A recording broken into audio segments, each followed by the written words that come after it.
এত বড় ধাক্কা তো উনি আসেননি, উনি পাননি। এর মধ্যে এই ধাক্কাটা উনি ভেবেছিলেন যে এটা উনি যেটা করতে চেয়েছিলেন, কৌশল যেটা ছিল ওনার, সেটা হচ্ছে আমি 5,500 বা 6,000 মতো ছেলের চাকরি কেনাটা ধরতে পেরেছিলাম।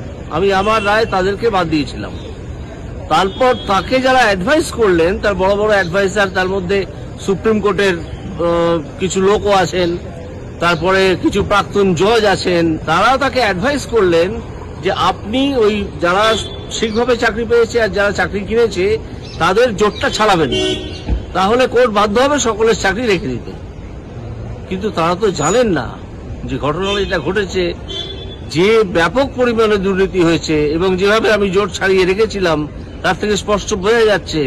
একটু আগে আমাদের শুভেন্দুবাবু বলেছেন, আমাদের নেতা, সেখানে যে কিভাবে এদেরকে ধরা যায়, এখনো ধরা যায়, যে কারা চাকরি দিয়ে টাকা দিয়ে চাকরি পেয়েছে। এসবগুলো সুপ্রিম কোর্ট ধরে ফেলে।